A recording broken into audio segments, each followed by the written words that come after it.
Good morning. I'd like to call to order the Special Corporate Administrative Services Committee meeting of Thursday, July 30th. And acknowledge that Sunshine Coast Regional District is within the traditional territories of the Shishal Nation and the Squamish Nation. We have an amended agenda in front of us. Does everybody have the amended agenda and the additional reports? Good. So I look for a motion to adopt the agenda as amended. Moved, seconded. Before we vote on that, there was talk of adding an item to number 7 under gas tax. It was the April 30th CAS Annex E that was emailed out to directors. That was the overview of what the community, the gas tax community works could be used for. Okay, everybody has that, I think, but not as part of this. But if we actually put it into the agenda, it will come out as part of the agenda for later on when we're reviewing. So I'd like to amend it to add that. Motion moved, seconded. Thank you. All those in favor of the amendment to the agenda, thank you. And then, so we'll adopt the amended agenda. All those in favor? Thank you very much. So we'll move on to item 2, which is a ministerial order M92 Annex A. First, let's do a motion to receive all the reports and correspondence. Moved, seconded, all in favor? Thank you. So we'll move on to this item. And Sherry, did you want to speak to that? Thank you. Thank you, Chair. This report is coming forward to provide an update with respect to local government meeting requirements under the current Ministerial Order 192. The intent of the order is to guide local government operations back to regular legislative rules and requirements while still balancing the health and safety recommendations of the public health officer in response to COVID-19. So local governments must now undertake best efforts to accommodate in-person attendance at open meetings, or must provide a space where the public can attend to watch or hear the meeting. A phased approach has been recommended, and if unable to accommodate in-person attendance, the board must pass a resolution providing the rationale and also describing the measures being undertaken to meet the principles of openness, transparency, and accessibility. So this report shares some of our best efforts to date and also provides a resolution for the committee's consideration. Thank you. Any questions by the board? Director McMahon. Right. I was just a little bit unclear. The report says that we can't accommodate meetings in our boardroom. Got that? But it also says that this applies to all other meetings, including advisory committees. Now, my APC probably could be accommodated safely at our usual meeting place. So does this mean we must meet electronically, or does this mean that we may meet electronically? I'm a little confused. Thank you, Chair. So electronic meetings and electronic public hearings continue to be authorized under this order.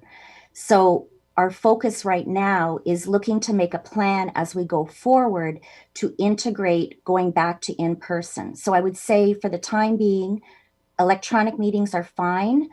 We talk a little bit about how we're providing openness and transparency with respect to those meetings. But we will be taking further steps, and likely we'll see some changes come September. A lot of this is contingent upon adoption today of our restart plan and making sure that we have all the protocols in place to accommodate that in-person attendance. So it will be a slow, gradual thing, and we'll have to also keep in mind, subject to any changes in the provincial health orders over the summer. So it's more just to alert you that we will be coming forward with potentially reopening the boardroom, at least for board and standing committee meetings initially in September. And we do have some capacity to host public in the boardroom. And this is, like I said, this is something we will work on over the next month or so. Does that help? Any further questions? Seeing none, there are some recommendations on page 1. Would someone like to make those recommendations? Moved? Seconded?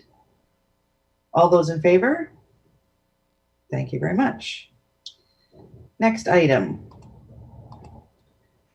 Item 3, this is the Sunshine Coast Regional District COVID-19 Restart Plan, and this is on our amended agenda package, or in our amended agenda package. So this is pages 3A through 3N. And I'll turn it over to our CAO. Thank you, Chair. Yeah, a lot of work has gone into this restart plan, and a lot of thanks need to go out to a whole bunch of people for putting in a ton of time to bring this together. We did have a few glitches with the arrival of the plexiglass that took a lot longer than we'd expected, and we are ready to begin reopening as per the outlined steps in the plan.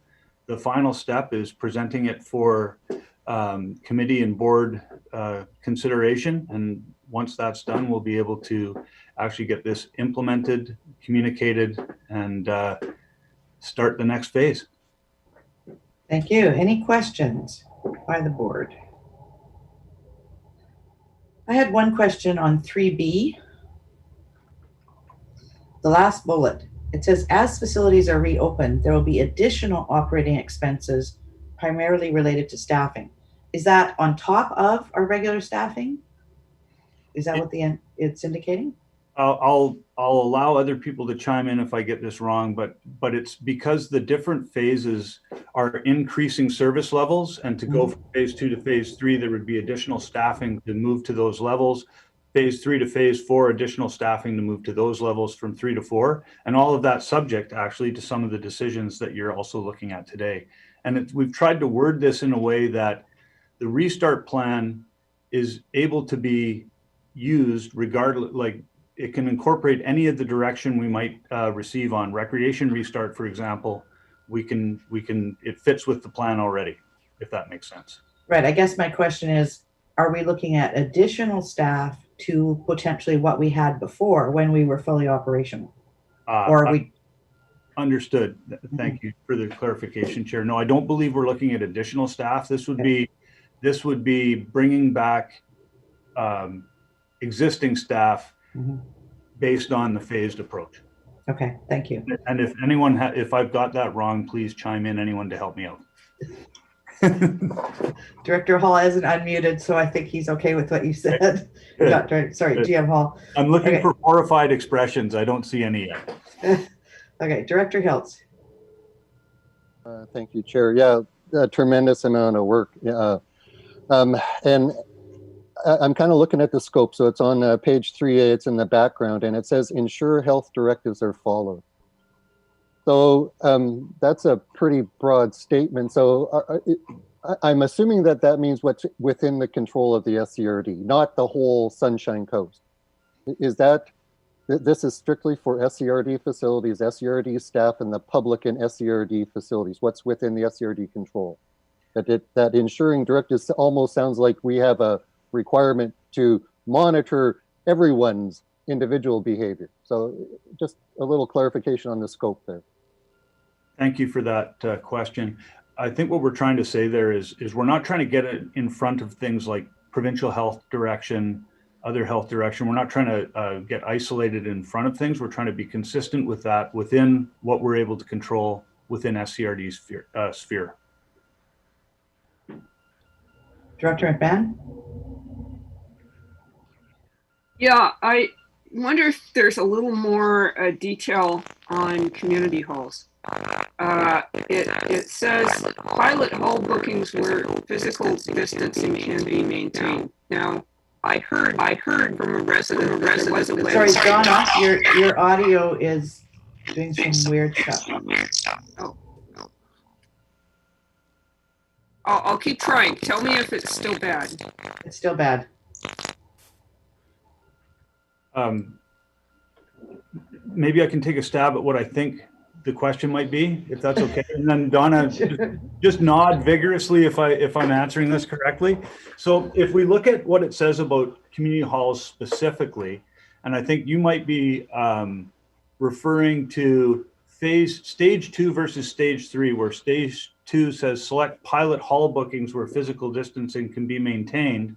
And stage 3, we've got schedule limited size scope of activities if appropriate. In phase 2, we've had a few bookings where we've more or less tested out whether or not we can successfully reopen community halls, to what level of physical distancing, what are the capacities inside and outside, with the idea being that when we get to stage 3, we'll sort of know what the parameters are, and just like fields and the parks, we'll be able to arrange bookings appropriately with that knowledge. I'm hoping that answered your question. Okay. Donna put a message in the chat. She said, apparently there was a wedding at a local hall. There is plenty of outside space, so it shouldn't be a problem, but how do we judge? It's private. Yeah, thanks. Yeah. Thanks, Director or GM Hall. GM Hall. Thank you for the question, Chair. So staff have developed recommended occupancies for the buildings following space requirements that are outlined in a variety of places, including BCRPA guidelines, and following health advice that recommends a 2-meter physical distancing. And so basically just dividing spaces up into squares and looking at how they could be used. And so we have proposed occupancy numbers for buildings. And as the CAO said, we want to test those out to see how they serve the needs of those who are booking for different types of events, to ensure that our guidelines that we're using to book events actually work for those that are needing to use the space. And as referenced, there was a wedding at Chester House that went well last week. It was quite a small event, and was a good first step. And staff are working to ensure that we have all the plans and guidelines in place to support those who are renting the space, and also getting feedback from those who are using the space to ensure that people are getting what they expect and that it's working well for them. Thank you. Thank you. I know what we did in the District of Sechelt is, yes, we put our plans in place, but we also are requesting from anybody who rents a facility that they put together their safety plan and submit it to us. So we're responsible for ensuring that we don't rent it to somebody, for example, who has 100% capacity, but they have a requirement as well to be able to manage, and they have to tell us how they're going to manage that during their event. Right, so that it's on them. Okay? And with thanks, Chair, to the connection made a few weeks ago, SERD is actually using the same approach and actually the same form, which we borrowed from our colleagues at District of Sechelt. Thank you. All right, thank you. Director McMahon, did you have a follow-up to that? Can you hear me now? Yes. Okay. Director Toth nailed it. My iPad and my Windows thing don't like each other, the Surface. And if I put them next to each other, they cause terrible interference and the world falls apart. So the question was, there just seems to be a little confusion on the part of the public about how bookings are being managed, because I think there are some old bookings that were made some time ago, and people have been told that they can't hold events, and so they're confused. And so just hoping that we can get the message out to the public on how this is going to work. Thank you. Director Hill?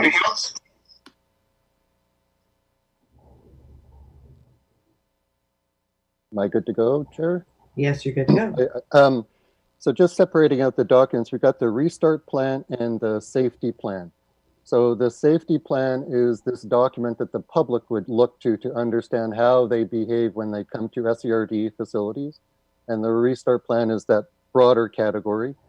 And there is the potential to revisit these documents. So my concern is the clarity of the messaging to the public and to staff, the version control issues. We entered this at the early stage of COVID with the Emergency Operations Center about information coming out. So the necessity to have some version control on this document about what day it is, which version are we talking about, so that we 3 months from now when we're looking at these, to make sure that we all got the same piece of paper and we're all talking about it. So I don't see a date or a version on either of those documents. So I think that would be a helpful addition just to keep our plans straight. Just because, right, as I assume that the safety plan is something that will be posted on the website and the public can look at that and it'll become a reference document. They print it out, they go to their facility, they do this. And then 6 months from now, that's changed slightly. So that's my concern, is that the information will stay current as the plan evolves through our COVID lifestyle develops over the next year or two. So that's a concern about the currency of the information, making sure it's relevant and that we all have the same up-to-date information and a way to track that. Thank you. Any further questions?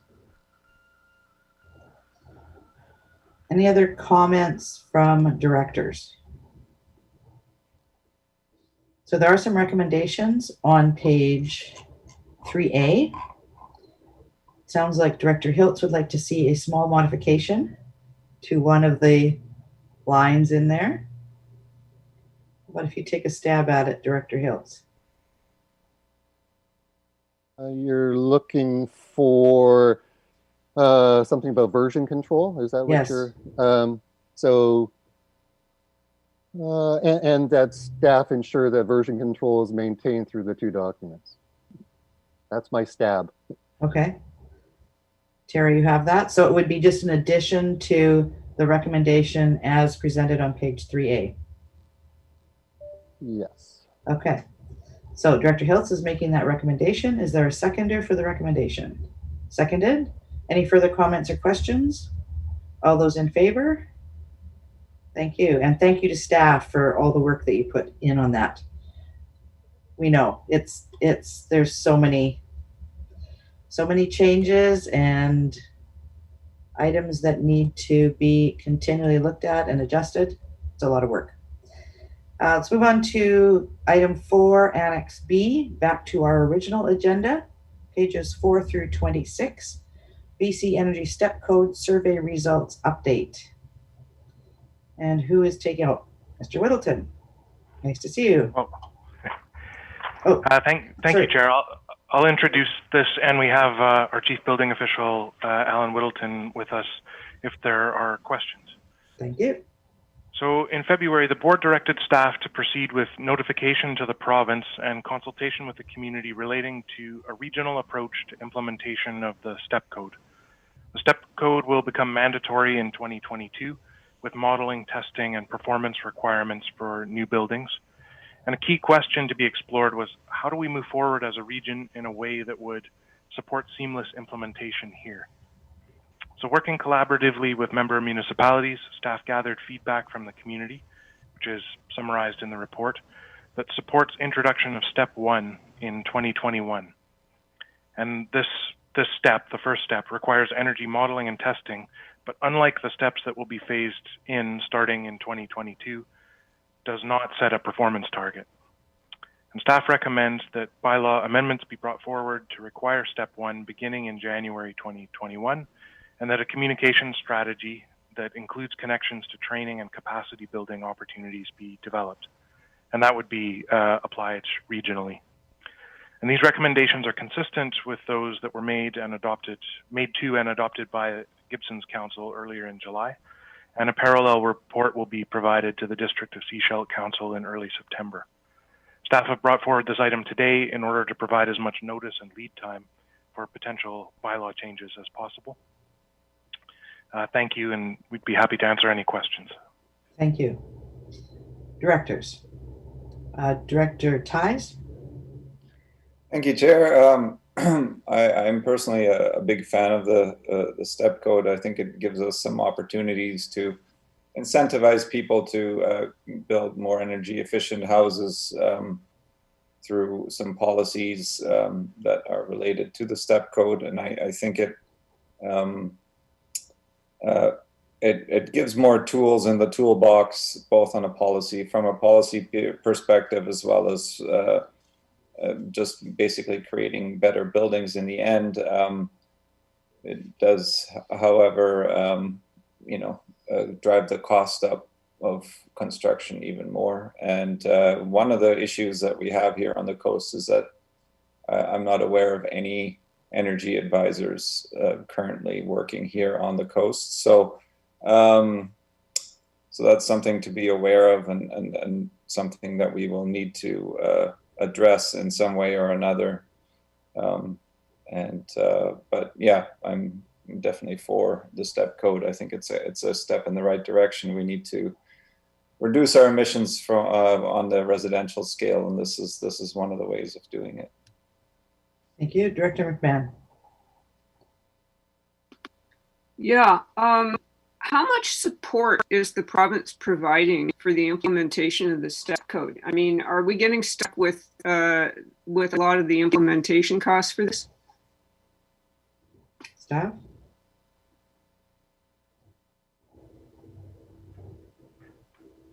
I'll ask our chief building official to speak to that, please. Thank you. Thank you. The province, as far as I know, are not offering any incentives. There is the STEP Code Council that is able to provide some training, but the province is going to bring the STEP Code in its own time, and it'll just be part of the building code. So they aren't really in a position to offer extra funding. Thank you. Director Kroll? Thank you, Chair. I just wanted to thank Director Hall for referencing as he mentioned, Gibson's passed this earlier in the month, and the big thing that we emphasized and flagged, the emphasis was that any policies that evolve be consistent across the coast, just to keep everyone on a level playing field. And also, we recognized, and it came up as Director McMahon referenced, is the support for the project, because currently, there are very limited resources here on the coast to support the project. But, as is commonly realized, is one of the biggest offenders in greenhouse gas emissions is home construction. So hopefully, some new progressive approaches towards construction, we can get a bit of a handle on things. Thank you. Thank you. Director Kroll, just at the end of your comment, your microphone went really loud. Director Hiltz, Director McMahon, and then Director Toth. Thanks, Chair. Yeah, supportive of the recommendations, and just wanted to note that the UBCM's Special Committee on Climate Action recommendations mention an action of adequate notice to the building industry, which I think is what is being done here. So yeah, the SCRD is getting out in front and notifying the industry. So yeah, thanks for doing what UBCM's recommendations are. We're ahead of the game on this one. So thanks very much. Director McMahon? Yeah, I'm wondering if it would be helpful for staff to identify some of the barriers to implementing the STEP code on the coast, such as a lack of an energy advisor, and then work with businesses and SCREDO on strategies to address those needs. Is that feasible? So I'd like to make a different recommendation, that we have SCREDO work with the Coast Community Builders Association to identify those, and they address them. Okay. Director Toth. Thank you, Chair. Yeah, I agree with getting SCREDO to do that work. I don't think that's something we should necessarily burden our staff with. They've got higher priority items. One thing I did want to mention, I agree with Director Ties about the lack of local energy modeling being a problem. And when this came up at the District of Seashelt, I raised that point as well. However, we didn't used to have structural engineers up here. We didn't used to have geotechnical engineers up here. As things change and the demand for those services rise, people will come along to fill those gaps in services. Yes, for a while, there's going to be more requirement in off-coast consultants. But I think the market will identify the need and fill it fairly quickly. I do have some concerns with step code adoption, but I just worry about the cost to any homeowner builders and where things go from here. I just have to make a comment. My husband was in construction for years, from the time he was 16. And when we moved out here, which is now 11 years ago, many of the practices that builders here were complaining about having to implement at that time were common practice in other jurisdictions. They were things that we normally did out in Alberta. The climate out here has allowed our builders to not have to implement some of the requirements that other municipalities and other provinces, other areas have had to do just as a matter of course. And there's been no complaint about those kinds of implementations out there. So it's part of the practice. When it's implemented, when it's integrated in the build, the incremental cost is actually minimal. It's when you have to retrofit. And that's another piece that the government is starting to look at, but the retrofit is where the extra cost really comes in. Director Lee. Thank you, Chair. I was just wanted to make sure that our staff was comfortable that they would have the resources to do this in the COVID era here, because if we're struggling with staffing and costs, maybe we want to put it off a little bit until things settle down. But if they have the staff and they're ready to go, I see no problem with it. So I'd like to comment on that. The ability to do it with our existing staff. Okay. GM Hall, do you want to weigh in on that one? Sure. Thank you, Chair. To address the director's question, yes, we have the resources, and the early start approach may actually flatten the curve for the resources that are required to support our community to success with this change, to use a COVID analogy. And we caught that. Yeah. As well, the collaborative approach and working with our fellow building officials in member municipalities has already proven to help share the load of change, and I'm sure that will continue. Thank you. All right. Any further questions by the board? Director Paul. Just a general comment. In '95, I built my home, and when I was building it, I was very specific about building an R2000 type home. There was only one builder at the time who had who qualified for that particular program. Went off and got the training, and the 17 other contractors who came in and took a look at the bid process, none of them were qualified. So I think that if you want to lead, you have to lead, and you have to basically tell the contractors that essentially this is something new coming down the pipeline, and it's nobody wanted electric cars, but here we are. We're all my next car is going to be electric. We have to lead, and that's what this process is all about. Thank you. Thank you. So there are some recommendations on page 4. Director Ties. I'm happy to move those. All right, is there a seconder? Seconded? All those in favor? Thank you very much.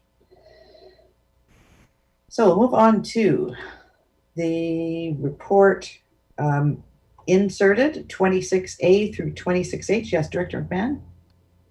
Did you want to make the motion to refer this to Scredo? Oh, good point. Okay, I'll make the motion that this be referred to Scredo for follow-up with the building industry. Seconded?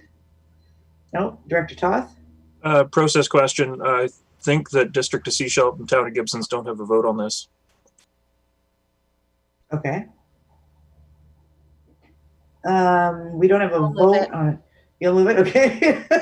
Well, on the recommendation that I made, it wouldn't necessarily be, yeah. Okay. Moved by Director Pratt. Is there a seconder for that recommendation? Seconded.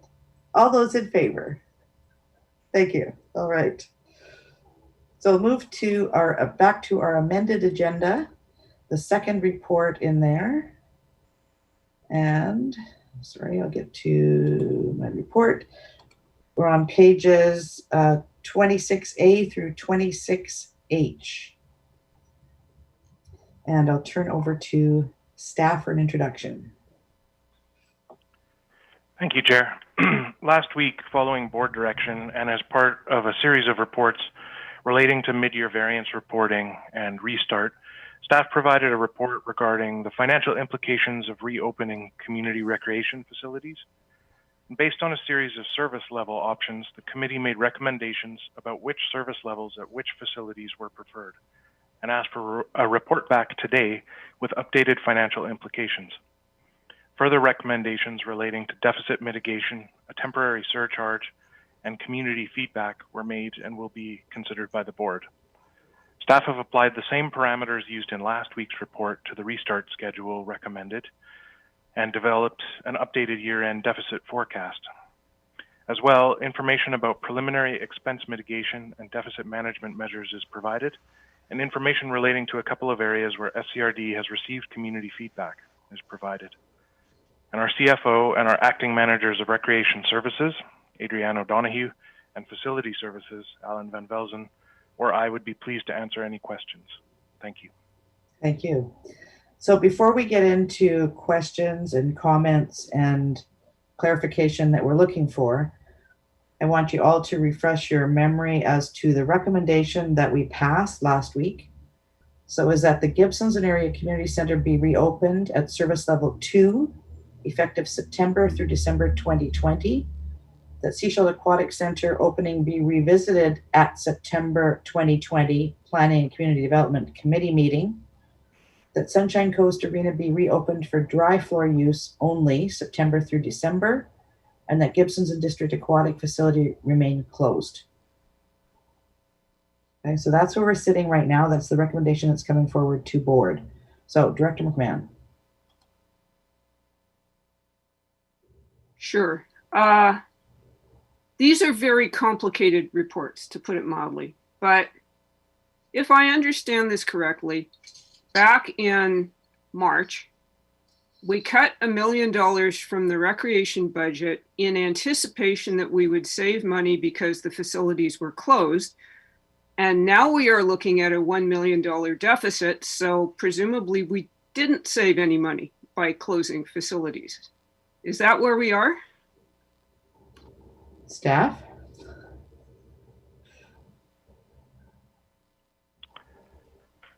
Thank you for the question, and our CFO can add to my summary analysis. But the amendments that were made to the budget prior to adoption in response to COVID recognized both that operating expenses were anticipated to be reduced, but also that revenue would be reduced. And so they were an attempt to maintain a balanced budget in light of what we anticipated at that time. And the expenses to date are shown in page 2 of the report, or page 26B of the amended agenda, and show that expenses to date are $58,000 higher than expected, but relatively close on a percentage basis, 98% of the projected, the amended year-to-date expenses. And that has resulted in a relatively small deficit to the end of June of just under $10,000. Thank you. So are you saying by making the adjustments that we made, right, both to expenses and to revenues, at this point we're fairly balanced? It's the rest of the year now that we need to look at. Okay, Director McMahon, follow up? Yeah, I'm just puzzled at how our wages and benefits can be, we're still at about 90% of wages and benefits for a service that we haven't been able to offer since the middle of March. And I find that very difficult to explain. So you're referring to, in that table, amended budget to June, the actuals year to date, 1.4 million on original budget of 3.4. So 2 million below.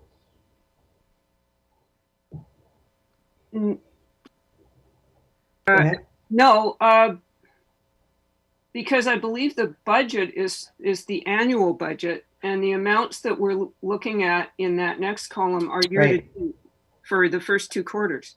Right. So if you double that amount, you end up with pretty close to what we had originally budgeted for the year. That's right.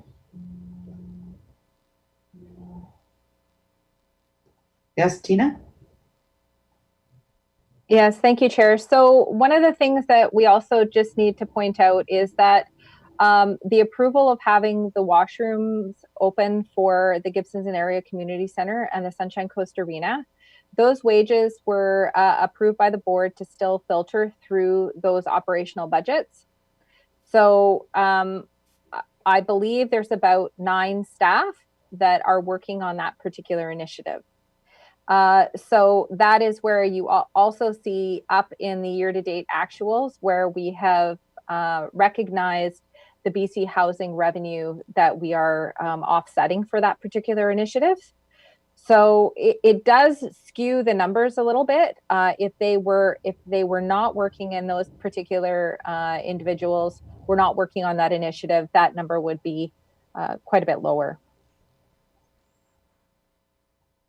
Okay, Director McMahon.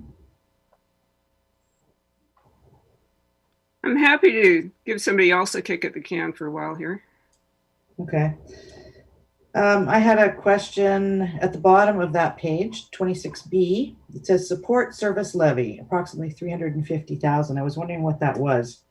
And I ferreted that off to staff this morning and they provided an answer, but I'll turn to Tina for that. Yes, thank you, Chair. So the support service levy is for all of the overhead costs for finance, the chief administrative officer, liability insurance, corporate legal, purchasing and risk management, payroll, HR, our sustainability service, asset management, our GIS division, and IT. Okay. Director Toth. You stole my question, Chair. However, in that same area, the 687,650, is that reflected in the budget table that is directly, above it on that same page?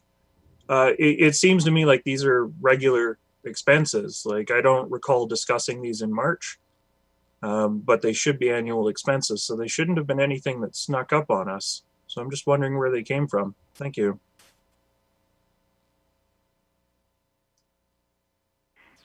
Tina, you want to address that?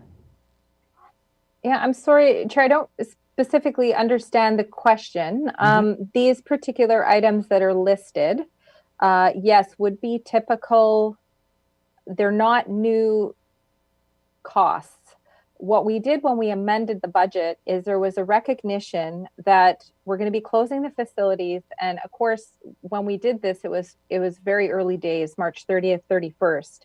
So we really didn't have that crystal ball. So we did reduce some of the overhead costs. So one of the key areas we did reduce was utilities, things for chemicals for pools, some of the program supplies, knowing we wouldn't be running programs. So these were the ones that we knew that are listed here for the 687 that we couldn't reduce too much further, but they are standard operating, having 4 buildings type of expenses. So I don't know if that answers the question. Sort of. I'm having a really hard time coming up with $800,000 without taking into account that 650 or 687. And if we are including that 687 in the 800, yeah, I just having a hard time wrapping my head around it. So it's forecast at this point that if all facilities remain closed, it costs us $820,150 between now and the end of the year. Director McMahon? And I believe that's for operating costs, and that's not including the capital costs. But yeah, we're paying programmers until the end of the year, presumably, and there is no programming. How does that work? Staff? Thank you for the question, Chair. So there are positions responsible for coordinating programming. Those positions have been working lately on restart planning, safety planning, devising updated allocation procedures, and preparing reports such as the one in front of you. And as noted in this report, depending on the service level that is directed by the board for the remainder of the year, there are a number of classifications where we would strive to right size, and this would be done as a matter of course, and it has been done since the pandemic began, where we would strive to right size our schedule to the service level being provided. Thank you. Director McMahon?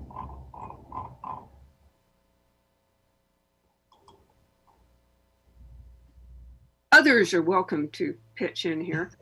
So we laid off basically all the casual staff, which are the lower paid staff, but we have retained all the managers to manage a facility that's closed. This is, I'm sorry if I'm circling around, but it's a huge overhead, and it's not flexible to respond to the situation we find ourselves in right now. I suspect, of course, that nobody anticipated this coming, but it creates a situation which is just breathtakingly expensive and not responsive to the drop in revenue and the necessity of keeping things closed. So you're referring to the bottom page 26B, where we're looking at 250,000, about 8.4 FTEs, which have partial or full allocations to community recreation. Is that correct? Yes. Okay. Any other directors want to weigh in? We'll go to Director Hiltz and then back to Director McMahon. Okay, thanks, Chair. Yeah, so the recommendations that the board proposed through July 23rd, we end up with a projected $835,000 deficit to December 31st. And the one that staff had suggested back in the 23rd would have been 1.06. So the decision that we have is, did we accomplish, my intent was to reduce the tax burden. So what I see is we've reduced it by about 1% total tax, that the service levels will reduce about 1%.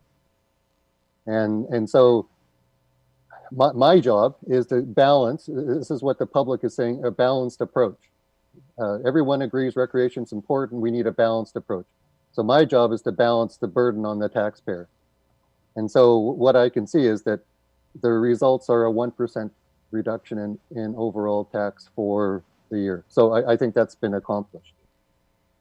So I guess what I'm saying, I'm leaning to what we have done through the 23rd was to reduce the cost to the taxpayer and to get to December 31st. January 1st is a different story. Like all I'm trying to do is get to the end of the year somehow. And there is going to be reductions in service. I can't see how we can see it any other way. So that's, for me, is the question is this worth a 1% tax decrease? That's kind of how I'm looking at the decisions so far today. All the details, there's a lot of weeds to go through to understand the details. And to echo what Prince George talked about is they opened 2 facilities and they didn't open 2. And they say, we're going to have to look at how the funding model for recreation changes in the future. And I guess for me, that's a 2021 discussion. How do we get to December 31st? And that's kind of how I'm looking at the report. Thank you. Okay, I'm going to weigh in here before I go back to Director McMahon. I'm okay with the recommendation we made, except for with regards to the Seashell Aquatic Center. I've been hearing a lot from the community, as we all have been. There's 60 emails in the last few days. And what I have been hearing is that they're generally in favor of the Gibson's an area community center opening as indicated and the Sunshine Coast Arena, but also would like to see the aquatic center open. They're particularly, it's all age groups, right? It's not just, the young children, it's the seniors as well. All of them indicate that having the pool available to them makes a difference in recuperation from injuries, from general health. And so they're actually looking for us to move that forward. So I would be amenable to having that reopen September 2020 rather than revisiting it in September 2020 to give some certainty to the community. But we'll come to that in a moment. Director McMahon, Director Kroll, and then Director Pratt. Yeah, Director Hiltz was talking about 1% reduction in taxes, but in fact, what I understand we're looking at is a 5% increase in taxes next year just to pay for the next 6 months. And that's pretty substantial. So it concerns me. I'm also really concerned about how we account for expenses in recreation. If this was a for-profit operation like BC Ferries, we would know the margin on every service and facility. We would have it, we would know exactly what it costs us for foot passengers, for vehicles, for commercial traffic, what our margin is on the cafeterias and the gift shops. And recreation seems to be all kind of jumbled together so that we cannot pull these numbers apart and get a really clear idea of what each one of these facilities is costing us to run. That makes it very difficult for us to suss out what's going on here. There's 2 ways to cut this. We can either say we have this much money, how much service can we provide for this? Or we can say we want to provide this much amount of service and it's going to cost this much. But I'm kind of feeling confused by all these numbers coming at us. And I'm also not clear what the services that we propose to deliver are going to look like. Because I think it sounds like there's some assumption in the community that the recreation that will restart in the fall will look just like recreation used to look. And I don't think it's going to look that way under COVID. There's going to be pretty serious restrictions to say how many people can be in the swimming pool at the same time, whether classes can be held, so forth. So this is really difficult to wade through all these reports. And I'll just give an example. On one page, it says we're paying for utilities. On page 26B, it mentions utilities in the bullet point of $60,000. But then in another table, on page 36, it outlines the cost for staying closed include water and heat. So are those utilities. I'll stop for now. Thank you. Director Kroll, Director Pratt. I think Sorry? Try again. It just blasted at us. I don't know why it's doing it. Got things turned right down. If you want, I'll have a look at settings here and come No, back. you're good now. Okay. I think, what we've suddenly realized is everyone's been happy with recreation going down the road. I think the big problem is that nobody really realizes, and when I say nobody, the entire community, they don't really appreciate what recreation really costs. Everyone's happy to have it, but when we were going through the budget, it was, I think a huge shock to new directors on the board. What percentage of our budget is recreation? And now we've hit a major speed bump and have a couple of flat tires, and we're trying to get things moving again. I think what we have to, bite the bullet and say, what service are we going to provide between now and the end of the year? And how are we going to communicate this in an acceptable manner? And how are we going to get a system that ongoing we can reflect in an easy to follow manner to the community of what this service is actually costing everyone on the coast? We can point fingers all over the place and say this and that and the other thing, but we have a major problem on our hands. And, we have a very concerned public who are looking for services that have been offered to them thus far and are currently in jeopardy. I think we all appreciate, the benefit to the community of the services, but I think, and this is another classic example of communication, where, we haven't communicated probably properly what the costs involved with the service are. And now we've got an even bigger problem on communicating the big problem we're currently faced with. So,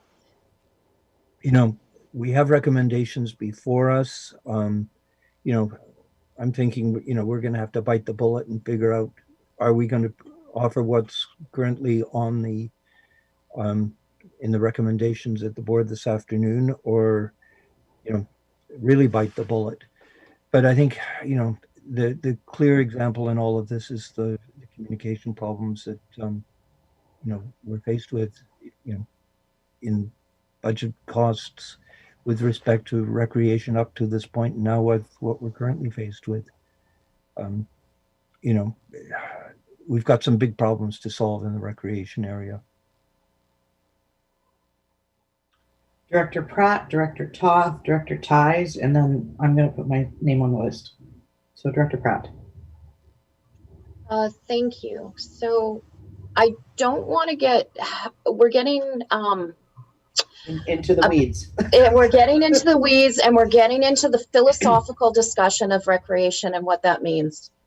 And we all value recreation. Our community values recreation. We have these amazing facilities that our community has built across the coast over a number of decades. We are in almost an untenable situation with where we're at right now, financially with recreation, and the costs. We're getting into the conversation of the financial versus the community benefit, and I think we need to hold. We all understand that there's a community benefit, and maybe out of this we have a larger philosophical discussion after. I don't want to get into that too much now. We've all seen the letters, as Chair Seegers referenced earlier, and I know during I've seen my email pop up with a couple more. I'm going to call them digests of letters that have come in, and so we've heard the community clear across, and there's a large number of the community that has said, no, that's fine, we'll cover the shortfall, that's okay. And yet there's other members that are of the public who can barely afford the homes they have, and we've got seniors on fixed incomes. I'm still struggling with this, but it comes right back down to the numbers. Is we knew we were going to be in a difficult position coming into this part of the year. We had you can't use the crystal ball in March, and we were doing that to the best of our abilities. However, where we are now is the shortfall is really it's really mind-boggling, and it, you know, it's tough. It's tough to swallow as a director looking at this now and going, I don't know. And I recognize and I so appreciate the work of staff to get this all together for us. It's a really tough one to grapple with. And we do need to, if we're going to change the recommendation for board this afternoon, we need to start sussing that out if we want to change what we're looking at for this afternoon, or if we need more information on what we're potentially looking at. That 5% tax increase for next year, just to cover shortfall, is that's going to be a very difficult one for the community to look at. Thank you. Director Toth. Thank you, Chair. Just further to Director Pratt's comments, you know, if this whole conversation is financial in nature, we know we need our rec facilities. And if the facilities were free to run, they would have been open already. On page 26C, it says that the $857,000 is the sum of the 3 facility deficits plus the function 615 overhead of $687,650 listed on 26B.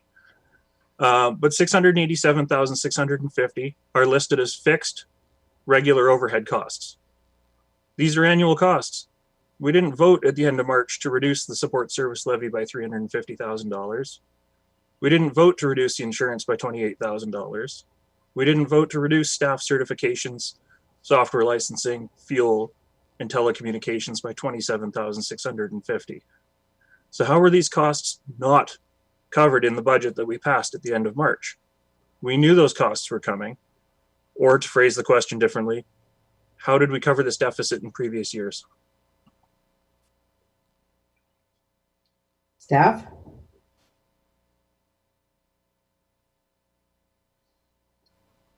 While staff are kind of coming up with an answer to your question, I understand your question. I want to take us back to the end of March. We had passed a budget and we're looking at covering off all of those costs, etc. And we had a very short time frame.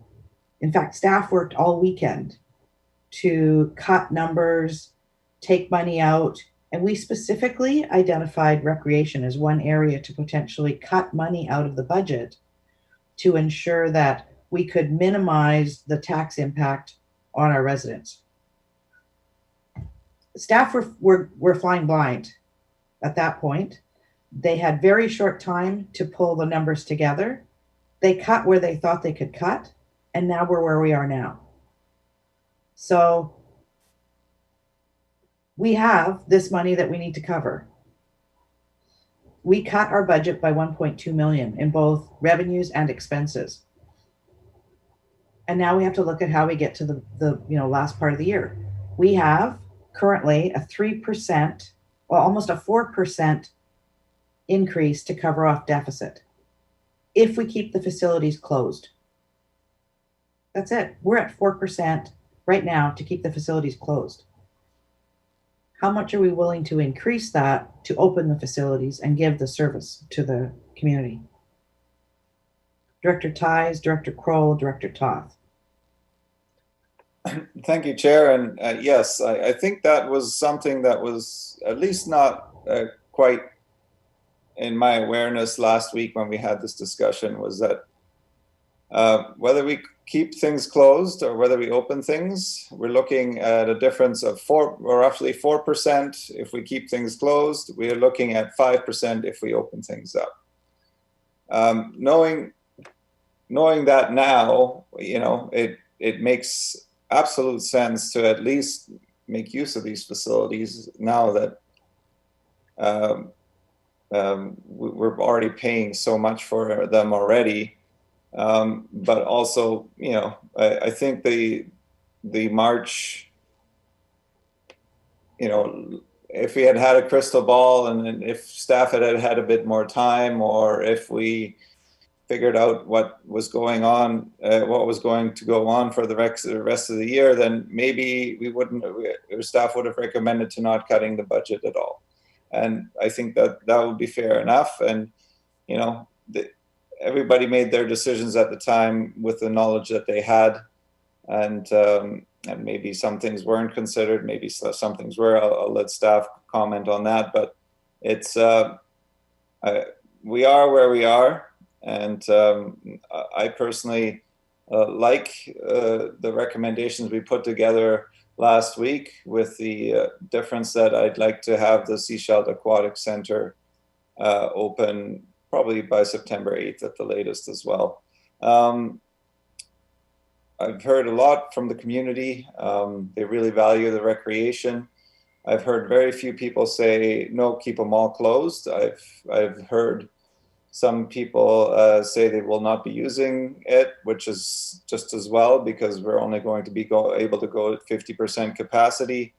And but nobody really said, you know, no, let's keep them all closed, because I want to save those extra few those extra dollars. So I think really what Director McMahon said is, you know, there's these two approaches. I think we need to determine the service level and where we want to be at, and then let's go for it.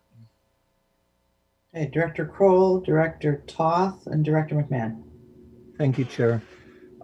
You know, the reality is, you know, as everyone has indicated, you know, it's 4% if we keep it closed and an additional 1% if we open. And there's bound to be additional costs, because as things move forward, we're going to find this is more expensive, that's more expensive. You know, I think what we need to possibly look at, and it was suggested at the meeting last week, and I believe Director Toth also echoed it in one of his emails, is that we seek corporate sponsorship to help offset, you know, these costs. It's an opportunity for corporations to get some advertising, you know, reach out and support the community. And, you know, it may be an opportunity that can be realized. It may come to naught, but at least it might help offset, you know, some of the costs incurred. Thank you. Director Toth, Director McMahon, Director Hills. Thank you, Chair. I have no objection to incremental costs for opening, whether we open the aquatic center or not, the arenas or not. The incremental costs are really not substantial enough to be a concern in my mind. I am still interested in having my question answered regarding the operational overhead of 615. I'd like to know how the support service levy was supposed to have been covered. Like that's something that is charged to recreation to cover the rest of the administration. I'd like to know, I'm not even going to cover the GM and the other management staff costs at this time, though we knew we weren't going to be cutting GM Hall's hours. If staff made a mistake by proposing too deep of a cut back in March, I'm okay with that. Things change, mistakes happen. If that's the case, I just want to hear that acknowledged. I feel like this report has been overly complicated in an attempt to keep us in the dark on where the shortfalls have actually happened. Thank you. Thank you. All right, staff, who wants to take a stab at Tina? I could take the first cut and then turn it over to Tina. Just to the point of the staff report being overly complicated for the purpose of keeping directors in the dark. I can assure you that as we have been discussing this as a senior leadership team, the intention is to recognize that it is a complicated issue. It's nothing about this has been easy. We have been trying very hard to find a way to disseminate this complex information in a way that sheds light on it to help you with what is clearly a challenging and difficult decision. I can assure you that in no way has there been any deliberate effort on behalf of staff to overly complicate it or to make it confusing in a way that makes your decision more difficult to make. I can absolutely assure you of that. And with that, I'll turn it over to our CFO. Tina. Yes, thank you. So as far as the details of the administration, that particular one is per board policy decision. So there is a support service allocation policy that was presented in November. As part of the budget reductions, we were able to reduce that by approximately $54,000. So that amount still had to be covered by other services in the regional district. So we were able to accommodate that for the recreation facilities. As far as the wages and benefits, we understood that there would most likely be a period of the facilities being closed. So we did reduce the wages by a couple $100,000, and that is reflective in having a lot of the casual staffs when those facilities are running in different seasons. As far as the operating expenditures, we also reduced the tax requisition by over $500,000, and we also reduced the user fees by approximately $656,000. So we had to then match what type of expenditures, like variable costs, could match those reductions. So again, we were doing this basically in a 24-hour span when we had to amend the budget. So, staff did their best effort to try to match the revenues that would pay for those expenditures. So, whether now we reintroduce those particular staff and overhead, the bottom line is that we know, based on the last report that was provided last Thursday, that we can no longer assume the types of revenue that we would have in a normal scenario. So that is where staff took a conservative approach based on receiving 25% of revenue or 50% of revenue. I think 50% of the revenue was some of the projections that are built into this, but I'll leave that to GM Hall to verify. Director Toth, did I answer your question? For now, I appreciate the answer, and I appreciate the detail in the answer. Thank you, Tina. And I'll leave it there for now. Okay, GM Hall, did you want to address the revenue projections? Thank you, Chair. I think the only piece that I might add would be to point to the line in the table on page 26B for revenue that shows where we're at versus what was projected and how we adjusted things from our normal budget, and that is exactly the reason why we have taken the conservative approach to our projections looking forward. And the factors used, CFO was close. We used 30% and 50% for the two different service levels, and of course, staff hope and will work to grow beyond that, as well as to take every step we can to mitigate expenses so that we can reduce any year-end deficit as much as we can through how we operate. But nonetheless, given the unknowns looking forward, the conservative approach was taken. Thank you. Thank you. Director McMahon, Director Hiltz. Okay, it seems to me that we have actually 5 decisions to look at today. The first is what we open. Okay, what gets open. The second one is whether or not we are going to take $500,000 from reserves, and I'm going to come back to that in a minute. The third one that was out there was whether or not a COVID surcharge would be looked at, or do we need to make that decision, or is staff coming back with a recommendation? I think staff are looking at coming back with a recommendation. Tina? Yes, I think that those particular reports staff are working on for September. So as it relates to the decision for amending the capital plan, I think that's coming in September as well. We just wanted to provide a high level estimate as to what our work has provided to date. But again, that's a policy decision, and we weren't expecting the committee to make that now. But just understanding these are the things we're looking at to mitigate those, to mitigate this potential deficit as best we can. Okay. Director McMahon, you had two more? Two more. Communications. How on earth are we going to communicate this when, frankly, I don't understand these reports? And the last piece is I think that we need to start thinking in the long term about how to manage recreation, because this has brought to light a lot of things about how recreation is managed and budgeted and tracked that I feel are pretty serious issues, and we need to start looking at that now in preparation for next year or soon. Now is probably not what I meant, not right this minute, but soon. Okay. Thank you. Director Hiltz.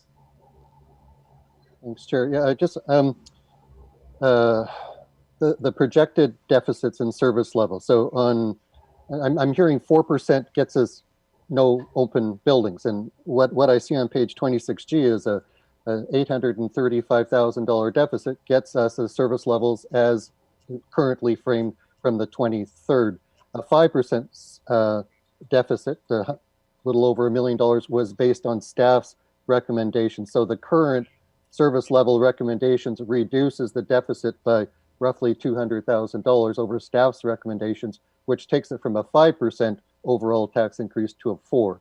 That's my understanding of the service level and costs based on 26G. So this idea that we're going to be paying 4% for all closed facilities, I don't see that kind of in the report. And you know, the service model, what I can, Director Toth, what I looked at the 2019 quarterly or semi-annual variance. Last year at this time, there was a $754,000 surplus. I think to me, it's the variance reports tell the story is there's no revenue. So if you're running a business, a company based on user revenue, and you have no users, you're going to run a deficit. That's just kind of how I'm simply seeing it. The business model of recreation needs users. There's no point in having buildings that no one goes into. It's not a very good service business model. So recreation needs as a restaurant or other services. So we had no users. Our business model has failed in COVID, right? It's just, recreation is not a good business model during COVID. I wouldn't recommend anyone. By the way, I did ask, someone has been saying we could sell our facilities to a private company and run it, because there is these comparisons made to private facilities opening. And to compare, what did the most recent phrase I've heard of the SCRD is, we are a semi-unified federation of independent departments. I'm really kind of, and we are a company of companies. This is one company, recreation facilities that we run. The service level that we have is a 4% deficit. The other one, and if we open SAC a little earlier, it's going to be between 4 and 5. But we need users. So I'm kind of missing, we want the facilities to be open. We have a service level with our recommendations, which is a 4% deficit. Staff's from a week ago was a 5% deficit, or $100 million, 5% overall. So we need the facilities open to generate revenue. So, you know, to have a building that needs users, we got to open them some way. But for me, a 1% reduction is a 1% reduction, because I'm going, what are we looking at in March when all the other stuff starts to come in? 6 becomes 10, becomes 11, becomes 15, plus the user fees. I think the burden that we keep putting on people is too much. They're saying, whoa, that's 1% to me is good. 1% reduction will serve the regional district next year. Is 1% plus 1% plus 1. This incremental killing, that's what I worry about. Every company takes 1%. We end up with a 16% tax increase next year. And this is what the public has been saying to me, is tell us what we're getting into next year. I need to prepare my own budget. I don't want to get surprised by a 16% increase.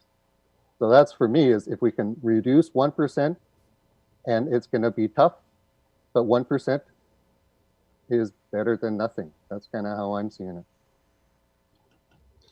Okay, I know we could go round and round and round and round in this. I'd like to get to some recommendations. Director Toth, Director Pratt. I actually just have a quick clarifying question for staff that Director Hiltz's comments made me think of. The numbers from the 23rd included the Seashell Aquatic Center, and these numbers do not. Is that correct? Jim Hall, Tina, who'd like to take that one? Yes, that's correct, Chair. So we saved ourselves 1% by omitting the Seashell Aquatic Center from this report. That's all I wanted to say. Thank you. Okay. Jim Hall? Thank you, Chair. There are also other differences in terms of timing, because I believe in the report last week, the numbers were predicated on an August date. Thank you. Thank you. Director Toth, that's it for you? Perfect. Director Pratt. Chair, so what is our policy around corporate sponsorship and corporate partnership?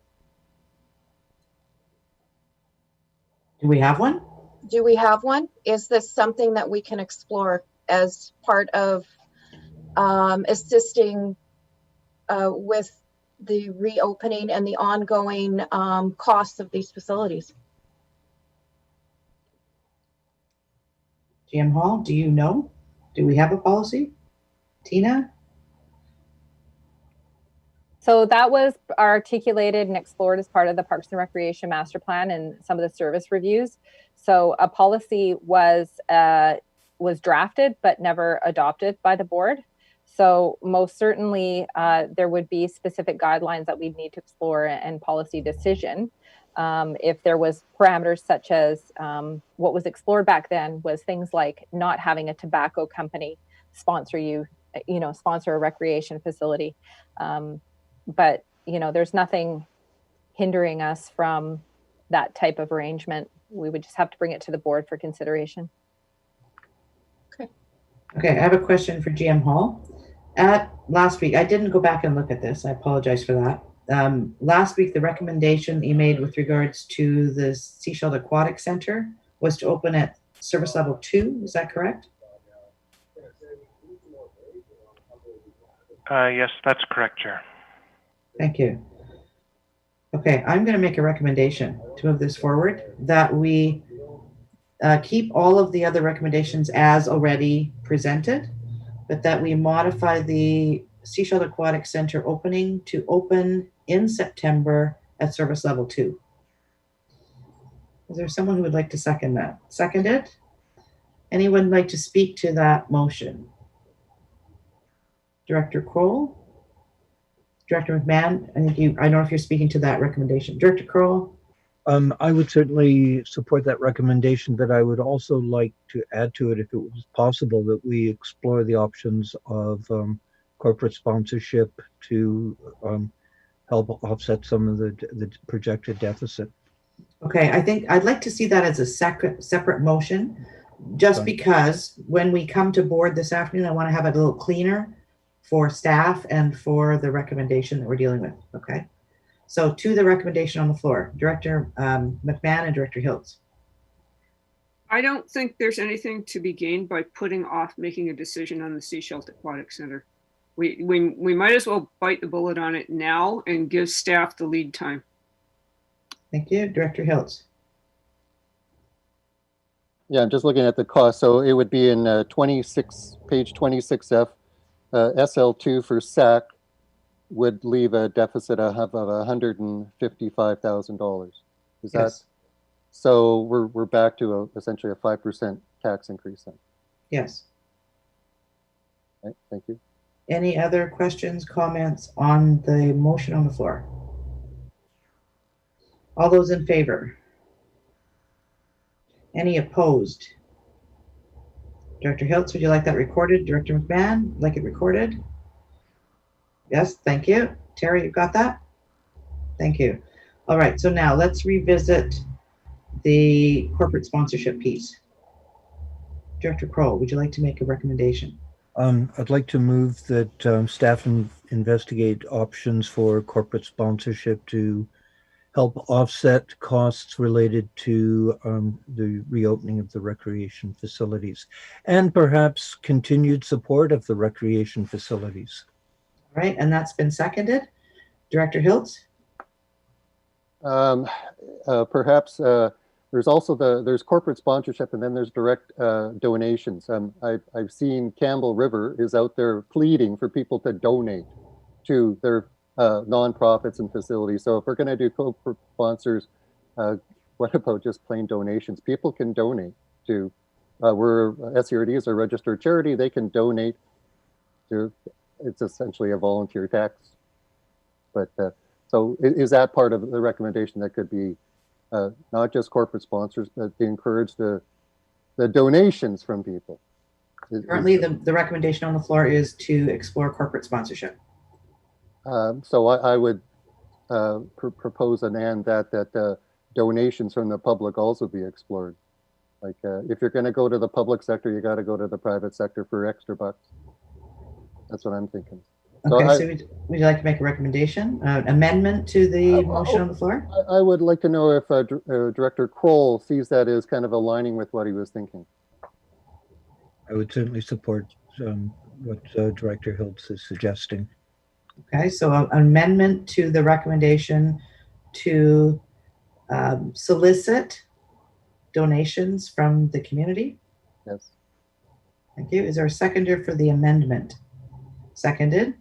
All right, Director Pratt, would you like to speak to the amendment?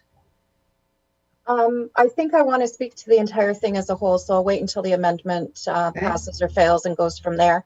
Okay, is there anybody who would like to speak to the amendment? All those in favor of the amendment?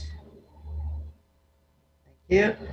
Director Pratt, over to you to the amended motion. Sorry.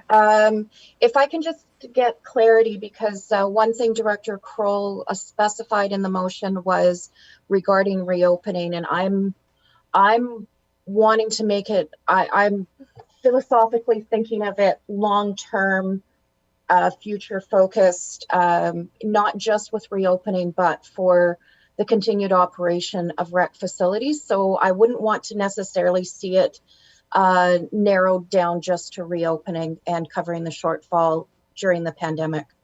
Thank you. So, I think the recommendation actually was both for the reopening and for, perhaps we could have Tara read out the recommendation. Thank you.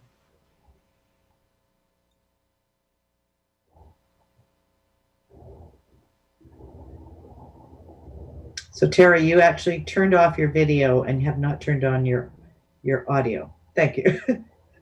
Turn on your audio, please. Sorry. That's okay. Thank you, Chair. That staff explore options of corporate sponsorship to offset costs related to the reopening of the recreation facilities and to request continued support for the recreation facilities, and that the solicitation of donations from the community also be explored. All right. Any other comments or questions on the recommendation on the floor? All those in favor? Thank you. Anybody opposed? Nobody opposed. Awesome. Anything else with regards to recreation? Director McMahon. Yeah, I'd like to discuss the staff's advice about a $500,000 diversion from reserves. That I'm not ready to look at that yet, but could we do that next year instead of this year? That's my question. Okay, I think what Tina was indicating before is in September, staff are going to be coming back with a report around that, because it's an option that's available to us, but they don't know the implications yet. They have to look at what they would be actually deferring when we're looking at taking that money out. So they want to look at that and see whether or not it's even something they want to recommend to us. Okay, so that's coming. Anything else? Yes. Yes, Director Van? Communications. Yes. When are we getting a general manager of communications? Can we just drop them right in the deep end here? Staff? no pool analogy Yeah, at the all. pool No. has to be open with water in it first. So I'll speak to that. Okay. Here, thank you for Thank the you. question. So as I think the board might know, when we amended the budget, we also amended some of the positions that we were contemplating. The plan for some added resources is in Q4. And in the interim, there are some things going on that we can discuss further in terms of moving forward with filling those resource needs. Right now, we have our communications officer reporting to our corporate officer, and that's where the function rests, and we'll be better positioned to address additional resources as we move into the fall. Thank you. Okay, so I think what's behind Director McMahon's focus on communications now is actually getting a communication out to the community saying, this is what we are looking at doing. We're opening these facilities with these services at this point. And given the information we know now, not 2 months from now, not at the end of the year, but given the information we know now, this is what we anticipate the impact will be on the homeowner in our area. Is that correct? Right. So staff has a little bit of work to do, I think, to crunch those numbers, but I think we're looking at having a communication come out as soon as possible to inform the community now, as this is the impact of the decision we've made today, given the limited information we have. Okay. All right. Thumbs up. Looks like they're on it. All right. We are at 10:57. I'd like to suggest we take a 5-minute break and then come back and plow through the rest of this. My goal is to end potentially by 11:30. We'll see what we can do. So 5-minute break. It is 10:57. Back at about 3 or 4 minutes after 11. Thank you.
Thank you, and welcome back to the Special Corporate Administrative Services Committee meeting of July 30th.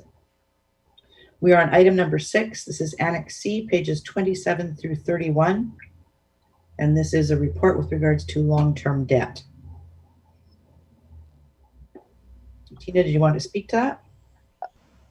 Yes, only just to say that this is a report we provide on a twice annual basis and provides what we have for short-term and long-term funding.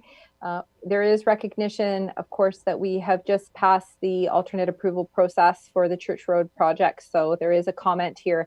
This particular report came forward on that same day that the AAP closed. So that's the only comment I would have on there. All right, any questions by directors?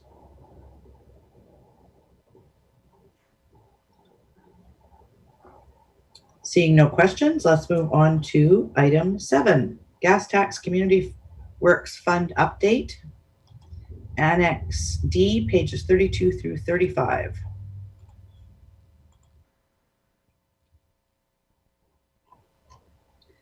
Questions? Tina, did you want to speak to it first or just go straight to questions? No, I think just questions, Chair. Thank you. Director McMahon, Director Ties, and then Director Hiltz. Thank you, Chair. I had another look through the attachment of what's eligible, and it looks like the proposed pump track up in Sprockets could be a good candidate under several of those categories. And so I'd like to have staff explore with the Coast Mountain Bike Association as to how that could be implemented, and also whether we could have several electoral areas contribute to that one through the gas tax funding. Yeah. So that particular initiative would be through the Parks Services function. So staff could bring a report forward if a motion was presented and bring some options forward on how that could be done. Director Ties, would you like to make that recommendation? Yes, I'd like to make that motion. Okay, Tara, do you have that motion? Thank you. Is there a seconder for that recommendation? This would have to be a rural area. Apparently seconding. Could you read it back? Yes, please. Tara? Thank you, Chair. And that staff report with options as to how gas tax funds can be used towards creating a pump track in conjunction with the Coast Mountain Bike Trail Association, somewhere along those lines. And I think there's a second piece to that. And can funding come from multiple rural areas for a project? Director Hiltz, did you want to second that recommendation? Well, before I second it, there was supposed to be a policy framework which came out of the 2019 report, that there was going to be a policy framework for the administration.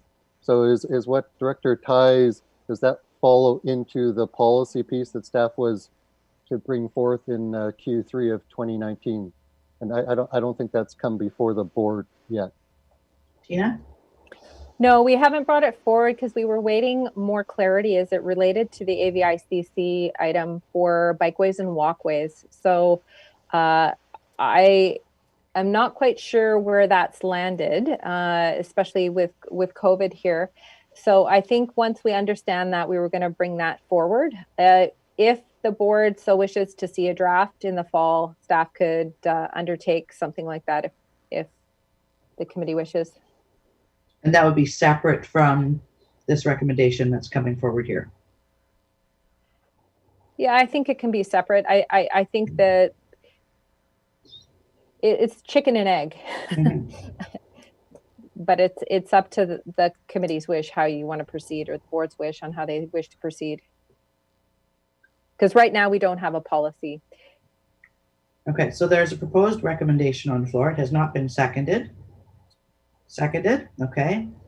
Anybody speaking to the recommendation on the floor? I'm assuming Director McMahon, And then Director Lee, speaking to the recommendation. No. Director Lee, to the recommendation. No, it's a different subject. Okay, so I'll call the question on the recommendation on the floor. This is be rural areas only. All those in favor? Any opposed? Director McMahon opposed. Would you like that recorded? No, thank you. All right, so then we'll go to Director McMahon and Director Lee. Yeah, I had wanted some clarification about where we can spend gas tax money. It appears that we can spend from several rural areas, different rural area pots on one project. But for instance, if we were to provide some seed funding for a solar array on top of the Gibson's Rec Center, which is not in a rural area, but which is funded by the rural areas, would we be able to do that? Tina, that's a question for you. Right. So if it was that specific project, I think most certainly you could. I think it would just, again, be back to that policy decision and what those particular rural areas, the way, as you know, gas tax is allocated this is based on the population base of the rural areas only. So those member municipalities receive their own gas tax. So because this is a somewhat regional service, it doesn't include Area A. That would be the decision of those particular rural areas. But I don't see how there would be any hindrance that if 1 or 2 or 3 or all 5 of the rural areas wanted to participate to that project, that they couldn't. The only caveat I would add, though, is the Area A participant, because they're not a participant of the service. So would it make sense to have them allocate funds? That I think I'd need to do some more research on. Okay. Follow up, Director McMahon? Yeah, well then, in that case, I would like to move that staff look into the feasibility of putting a solar array on top of the Gibson's Rec Center. It's the largest roof we have. We have, as we have just noticed, large utility bills. The Solar Association is eager to partner on this project, and there is a lot of federal grant money available right now. So I think we could get this sucker off the ground. And there's recreation staff with not lots to do. Maybe they could go out and check out the roof. All right, is there a seconder for that recommendation? Now that would be all of us, would it be? Or who would vote on this? Because it's gas tax funds, but on a recreation facility. Any idea? I'm just going to add that I'm saying seed money. I'm not saying the whole funding for the project. I'm just saying get it off the ground. Okay, Sherry? So my recommendation would be that we just apply the committee funding for gas tax to this resolution. You can always pull it at board, and the local government rules would apply there. Okay, thank you. So is there a seconder for that recommendation? Seconded. Anybody like to speak to the recommendation? All those in favor? Rural areas? Any opposed? Thank you, that passes. Director Lee and then Director Ties.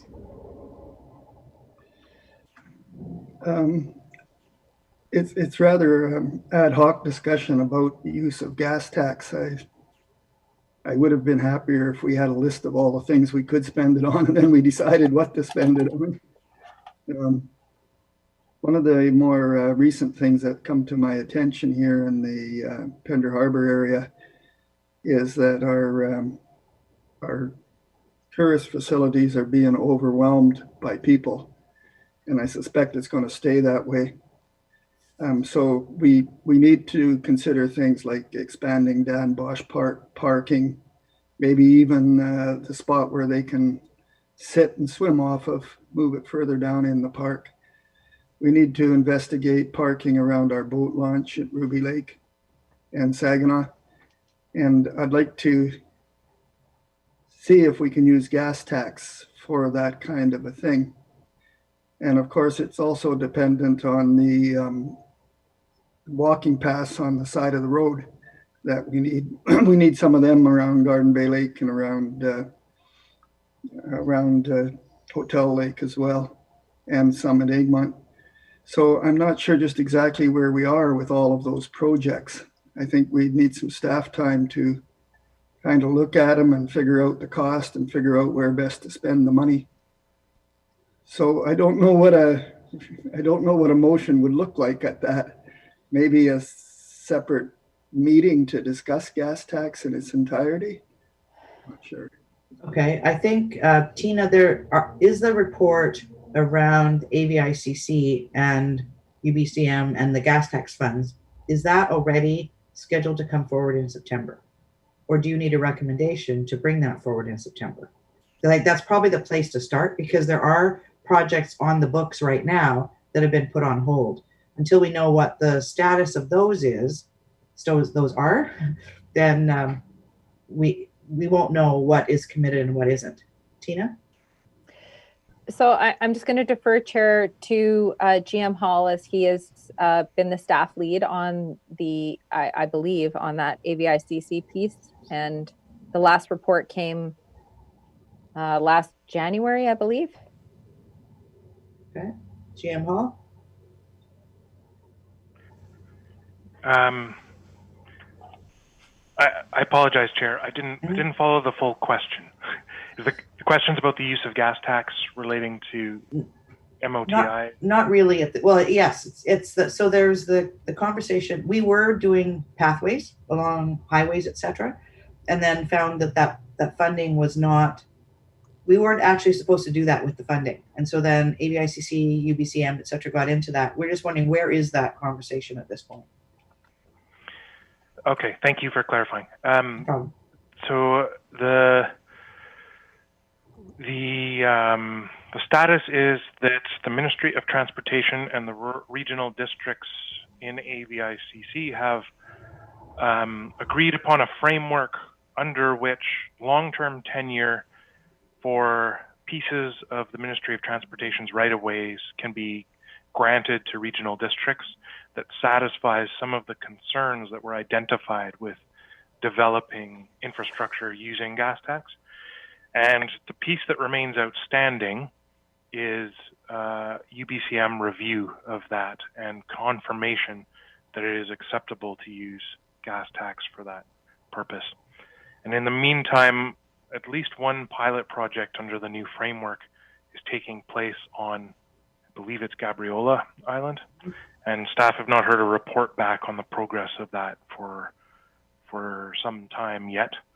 But until we hear from UBCM about an agreement that it's permitted to go forward, we remain in a holding pattern, and I believe that budget amendments were made to kind of cancel out some of the projects that have been sitting for some time, recognizing that they would need to be radically rescoped and rebudgeted based on the new framework and the design guidelines that are required for local government development of infrastructure.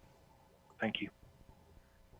So it sounds like in order to move this forward, perhaps we should be reaching out to UBCM to find out when they would have an update for us, because then that would give us the information to be able to potentially go back and revisit the items that were on the list to see whether or not, first of all, they're a priority and we want to move them forward, and then get them rescoped and recosted,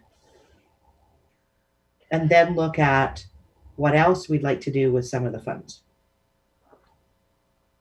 Does that sound okay with the directors? Tina? Well, if I may, Chair, just say that typically I appreciate that some of these things are a work in progress from past areas. I think where we're delving into are considerations for proposed initiatives for the next budget year. So I wouldn't want us to jump ahead to commit to us doing projects in advance of understanding, again, the board is reviewing their strategic plan and all the priorities that we have for the upcoming year. So Staff can make sure we capture these items, developing policy framework, and, we put these things in consideration for the next budget cycle. Right, but I think what I'm hearing is that UBCM has a piece in this. Again, right? that would fit probably in the policy side of things. Right, but if UBCM doesn't get their policy piece sorted out, we'll miss our budget cycle.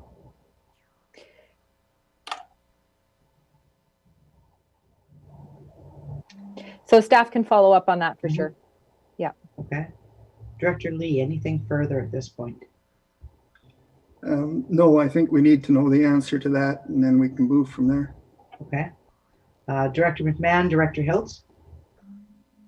Yep, I just wanted to flag once again that the Church Road project is an opportunity because we'll be digging up Reed Road to bury a pipeline. And if there is anything that we can do to improve the dismal safety of that road, that would be great. And that would, and so maybe spending some gas tax money would help move that forward next year. Thank you. Director Hiltz. Thanks, Chair. I did hear CFO make an offer of a draft policy framework to come forward in the fall. Is that, it was in passing she made it. Would that kind of sort of bring together the topics of how to deal with all these missing bits, is to have it formulated in a draft framework in terms of project initiatives? Is that, the chicken and the egg? We're talking more, I think, egg. We need to give birth to this idea of the policy framework. So we're talking about the hatching of the egg, not the chicken at this point. Is that a missing piece to be able to, for the board to kind of understand these initiatives, is that policy framework? And if so, I would move a recommendation, if it's amenable to CFO, to have that draft policy come to a forthcoming meeting, preliminary to budget. Tina? Yeah, that sounds like that's feasible for sure. Good. Director Hiltz? Like to make that recommendation? We don't have anything on the floor right now. No. Okay. Sure. That staff brings forth a draft policy on the administration of the gas tax. The original one was the Community Works Fund, but I don't know if it needs to be the broader than just that funding stream of the community. It needs to be broader. Tina, what would you suggest we put in there? I would focus it just on the Community Works Gas Tax Fund, because those are somewhat unrestricted. When you get into the Strategic Priorities Funds, those are specific grant applications. So you typically apply for those for a specific, an intended purpose. So a board report would typically come on an agenda seeking board approval for if there was an intake. Typically, other regional districts have taken the approach of just having a Community Works gas tax policy. So that would be the language to focus on the gas tax Community Works Fund. Yes. It would be yes. It simplifies and narrows it down and gives us this is where we need the policy more than the other strategic funding streams. Yes. All right. There's a recommendation put forward. Is there a seconder for the recommendation? Seconded? Anybody speaking to the recommendation? All those in favor of the recommendation? Thank you. And then we'll turn to Director Pratt. Thank you, Chair. Just around the pilot project with the RDN on Galliano Island with AVICC and Modi. I'm wondering if, because I've heard about this pilot project since we were first elected in 2018 with my very first, area meeting, and I'm wondering if we need to put a little bit of pressure on to get some information and see where things are at, because if we're still waiting to hear, it's one of the things I hear at almost every community meeting I have in Half Moon Bay is, why don't we have why did all the work stop on the pathways, and when are we going to have more information about this? When can we move forward? I just look for a comment maybe from staff if we need to do a little bit of advocacy on the political level of that. Staff? GM Hall? Thank you, Chair. I think as a next step, staff need to get updated status information, even to be able to say that advocacy is required. It has been a while since this file has received attention, and so staff hear the questions and understand how the answers would fit into the committee or the board's next steps. Thank you. Thank you. Would you like a motion or anything for that, or is that enough right there without having to give more direction? I'm wondering, before he answers, I'm wondering if inside the policy, if that information is going to need to be determined to be able to draft the policy. So that it might be superfluous at this point. Okay. Yes, I think so, Chair. I think it's required in order to move forward with the recommendation that was just passed. Thank you. Thank you. Director McMahon. Yeah, at the time we were discussing the MOTI MOU, which I think was last fall, I reached out to the rural director for Gabriola Island to find out what was going on. And at that point, nothing had happened. The project was sort of on the books, but there had been no progress on it. Thank you. Anything further on gas tax funds at this point? Seeing nothing further, let's move on to item 8, Annex E, pages 36 through 37, Director Constituency and Travel Expenses. Any questions? Director McMahon. I just went back to see what we spent last year. So our constituency expenses are bang on last year. And last year, this time we had spent $24,163 on travel. So I guess COVID is saving us some money. Thank you. One of the things I did bring up at our agenda review was a question about constituency expenses for the municipal directors. And staff confirmed that there are funds available for municipal directors for work on regional district initiatives. So I just wanted to put that out there. Director McMahon, are you complete? Director Hiltz, Director Pratt. Thanks, Chair. Yeah, it's on page 36. The one that's really catching my eye is the expense of running an elected office. I'm now running a digital elected office. And I guess I'm putting this out to the board is as our restart program is, we're going to be doing this for a while. And is it worth, I'm just thinking of how I operate my office. I might need to change my curtain maybe a little later on, you know. So whether it's worth pooling comments from directors to feed it into staff to see if there's some common elements in terms of people are using their phones, their headsets. Is there a way to kind of equip us a little bit more efficiently? We've had problems with microphones, something to make our digital offices a little bit more efficient. Could we just bundle requests to staff, let them synthesize it, and then come back with a report saying that we could help you guys, you directors, more efficiently run your offices? Because I'm struggling a little bit here. You know, I'm sharing a shared workspace with a family, and I've never had to really spend much in my analog office because I had SCRD resources. So I'm just wondering if there's any feedback from other directors about their managing of their digital elected home office and whether there's some room for collaboration and to have staff assist us with whether that's an extra monitor or keyboards or mouse or microphones or I don't know. I'm just looking for some feedback from other directors to see if they're feeling COVID like me. Directors, anybody want to weigh in on that one? Director Pratt? Director Ties?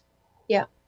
So that actually feeds into some of the comments and questions I had that follow along the same lines as Director Hiltz. Is the running the home office is interesting, but it certainly has highlighted the fact that using my home internet, using my cell phone that much more, and that's one thing we've never really talked about, and wasn't actually part of our orientation either, of what expenses we could put to our constituency. And so that would be a question for staff: is can a portion of home internet and a portion of cell phone go to being claimed as constituency expense?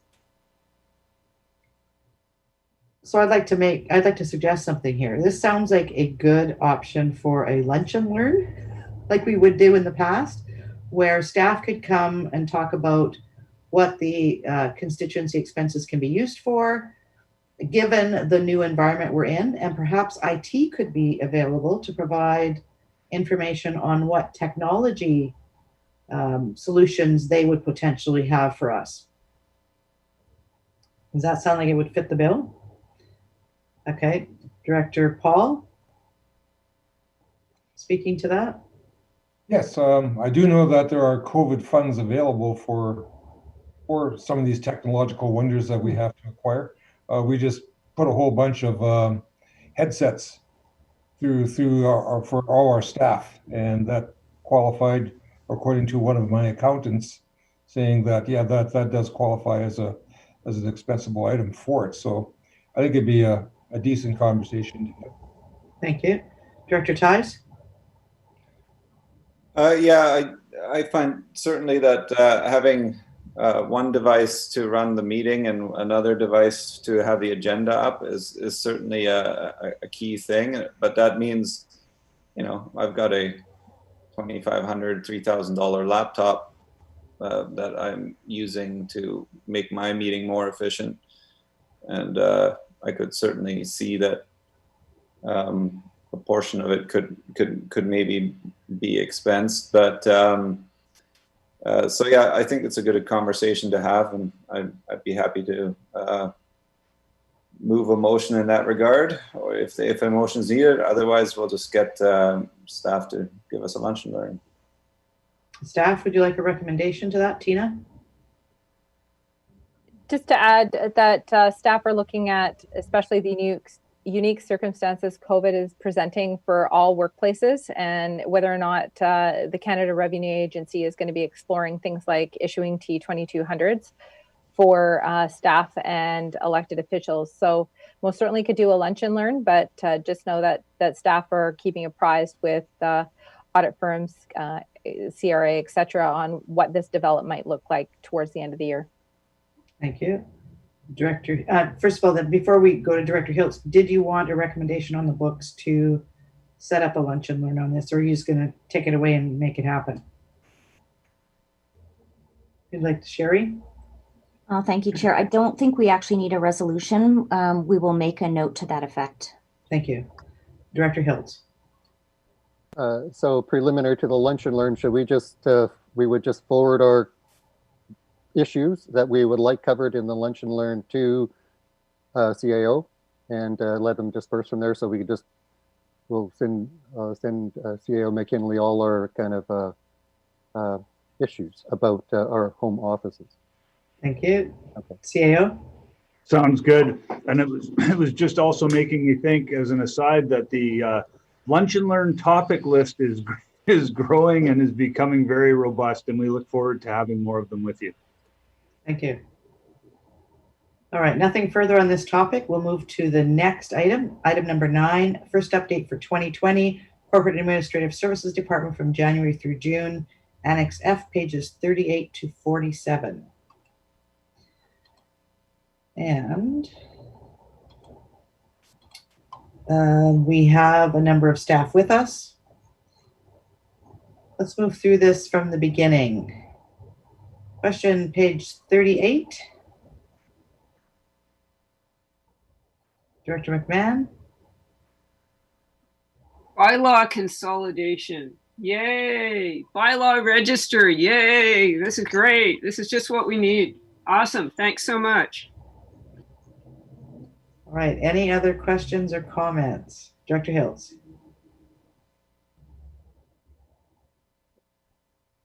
Yeah, just wondering about the accessibility to the electronic bylaw register. Is this intended as in-house or publicly accessible? Staff? Thank you, Chair. So yes, it is something we're doing in-house to streamline our operations, but we also recognize that it's something that could be useful from the public's perspective as well, because often we do get requests for certain bylaws that were passed at certain times. So this is just a better tracking mechanism for us. Thank you. Any other questions? Director Hills. Yes, thanks, Chair. Yeah, this is on the about Dr. No. That's the branding of the electronic something or other EDRMS. Is that a fully implemented? It's fully built out. It's all the bits and pieces are there, and it's just about asking the right questions of Dr. No to have the answers pop out. Is that kind of where we are with Dr. No? So, so are you referring to its search capability? Is it fulfilling is it producing the result that was intended to produce it, and has it been fully implemented? Okay, so multiple uses. One of the major document management system is recognizing that we will be moving towards more electronic records. And in order to do so, we have to be able to demonstrate that we are managing those records. So this allows us to apply disposition schedules and track audit trails and different versions of documents as well. So that's part of it. And then from an operational perspective, it has a search engine, I believe, that is something similar to a browser search engine. So files that may have taken us even days to locate previously are pretty close by. If you can enter the search criteria, you can get results relatively quickly. So there are other modules within the software for workflows that we're exploring implementing as well. So I would say that it's, for the most part, fully implemented, but there are other features that we intend to roll out in the future as we go along and add other software to our systems. Thank you. Any other questions or comments? I have one on page 41. This is for our HR director. Collective agreement negotiations were postponed in response to COVID-19. Has there been any, given this is our new normal at this point, any conversation about initiating those or starting those up again? Thank you, Chair. Yes, actually, I spoke with the president of Unifor Local 466 yesterday about that topic, and we're going to have some follow-up discussion.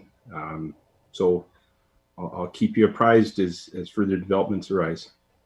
Thank you. Director Hill, Director McMahon, and then Director Hills. Great. Since we're on HR, it looks like we're getting a lot more applicants for jobs. Is that the case, and is that increasing the HR workload? Thank you for the question. We are getting a surprisingly large number of applications, and I think it's great to see. We're getting some very high quality applications as well, and yes, it's definitely increasing the workload. We're not at the numbers that we were in terms of postings, so that is helpful. But you know, I really appreciate the efforts of my staff, my team. They've been going the extra mile for quite a while now, so it's great to see. Thank you. Just to give you what we're seeing as well in CSHALT, we posted for a director of engineering and we had 23 applicants. Director Hills. Thanks. Yeah, I think I'm on page 4 of 1077 on the last. It's about the FOI. It's the summary of the FOI. And there's this bump in the property information. And I'm just kind of looking back over the last few months, and there's been a number of difficult planning files that have been lingering for months to years to several years. And so there seems to be maybe a connection between processes not kind of closing, and I'm going to hesitate to use the word fester, but the festering is where the people want to get the records and they lose trust in the RD and they go the FOI route. So do staff see this connection between the flow of nice process and then if that doesn't happen, the dissatisfaction with the public and the FOI kind of coming in to try to put a Band-Aid on it? That seems to be, is that a pattern that is there? The better our processes, the less FOI, I guess, is kind of what I would summarize. Staff? Thank you, Chair. Without specifically commenting on any of the applications before us, I think, historically, some of those may emerge from time to time, but it's always difficult to predict that as a trend. It is one of the more common inquiries, property information being sought by potentially neighbors or individuals acquiring property. Some of the information, if it's readily releasable, we will, but if it goes into kind of historical archives, then it tends to come to us in terms of an FOI. Okay. Any other questions on the report?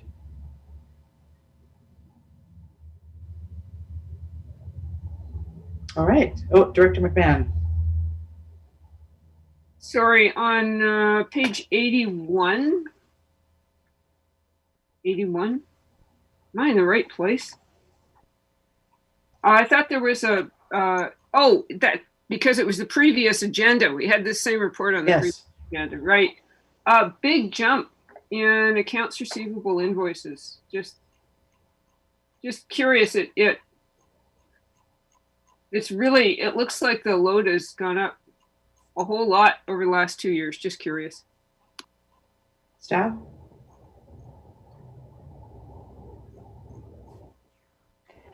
Yeah, I think this is definitely indicative of the activity that's going on in the organization as it relates to more accounts being sought for things like landfill operations, where we stopped taking cash for COVID and et cetera. Those types of things has increased volume in this area.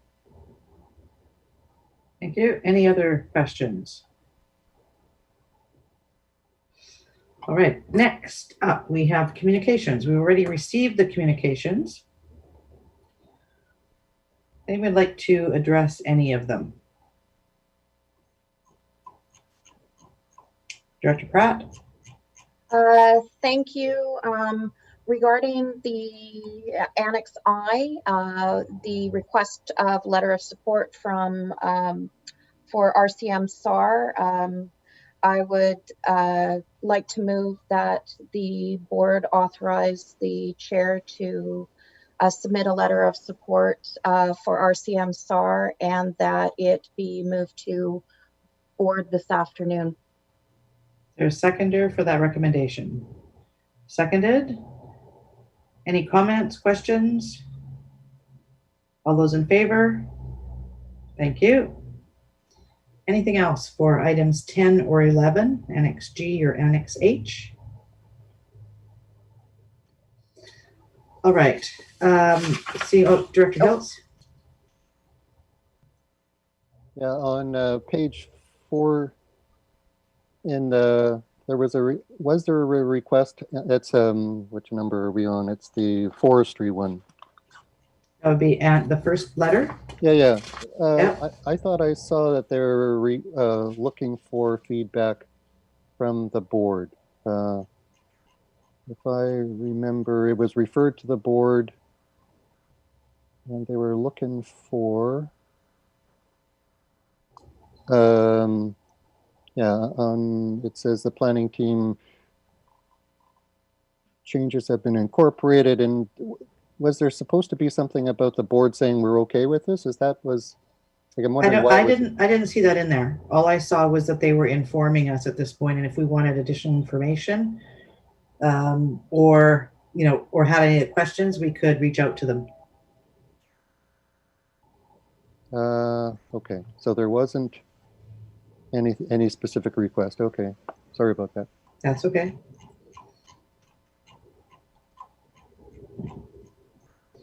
No further comments or questions about the correspondence?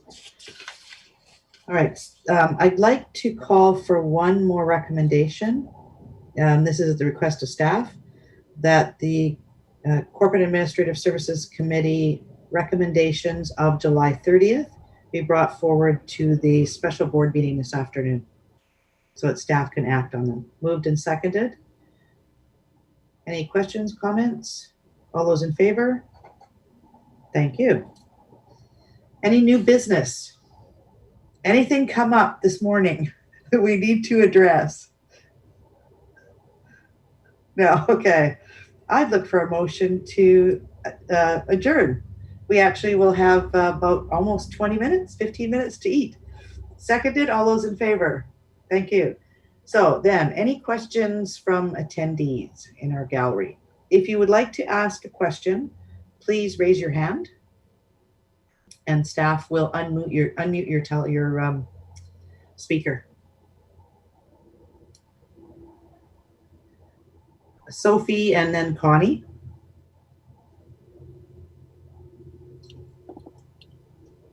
Hi there. Hello. Now I know who Dr. No is, so there goes that question. But I was curious about the, just with regards to the recreation facilities and public feedback. It looks like some of that correspondence was from the public was forwarded to the board. Is it going to be on an agenda? Should we expect it? I think it was all forwarded to the board. I know I got about 50 emails. I know that we had a number of packages put together by staff. I think we're not going to have it come forward on an agenda. I don't anticipate. It was to help inform the decision that was made today. So that public feedback did inform your decisions today, but yes. It's not available to the public through any agendas. No, I think a lot of it was forwarded. Well, some of it was forwarded to the press. And I know it was circulated among all of the user groups. Okay. Thanks. Anything else, Sophie? No, that's it. Thanks. Thank you. Connie?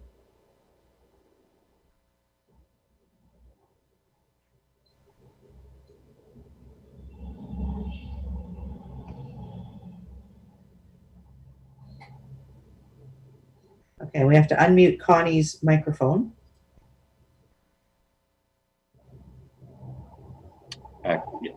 Thank you. Connie? Can you hear me? We can hear you. Wonderful. Okay, regarding Annex C, I was wondering if the SCRD has a limit on its long-term debt and how the current level of debt relates to that limit if they have one. Tina, that's a question for you. Yes, thank you for the question. So as a regional district, we actually don't have the same debt servicing limits that are imposed upon member municipalities through the community charter. However, the regional district board has implemented a debt servicing policy and has implemented their own limit per se. And so that is about 15%. So, and we are nowhere near that. I don't have it offhand here, but. Thank you very much. Thank you. Any other questions, Connie? Nothing more from me. Thank you. Anybody else? Any questions? All right, seeing no further questions, we'll see you back at our next meeting at noon. Thank you.